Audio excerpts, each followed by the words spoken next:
সেখান থেকে ওয়ান সাইডে তুমি ব্যাটিং করলে এবং শেষ ওভারে যেভাবে বলতে পারি অ্যাজ এ টাইম বোলার হিসাবে এসে বোলিং করে গেলে তার ফাঁকে ভালো ফিনিশ ছিল। কি বলবো সমস্ত ম্যাচটাকে নিয়ে?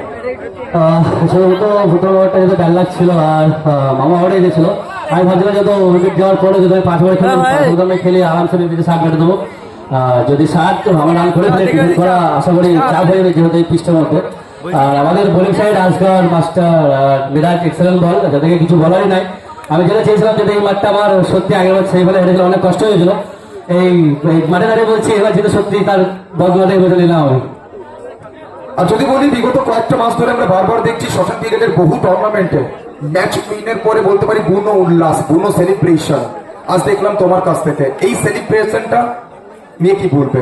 বলতে পারি সেমিফাইনাল একটা বড় জয় এসছে, সেলিব্রেশনটা স্বাভাবিক। ইউ সেলিব্রেশন জার্সি খুলে সেলিব্রেশন, আমরা কিন্তু বারবার তোমায় দেখি না জার্সি খুলে সেলিব্রেট করতে।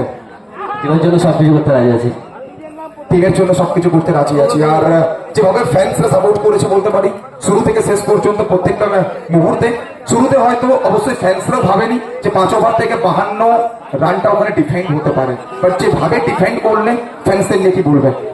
অনেক সাপোর্ট করেছে আর এরকম সাপোর্ট করতে থাকবো। আর দাদারা অত ছোট ভাই দাদা সবাই আমার মতো, দাদা ভাইয়ের মতো।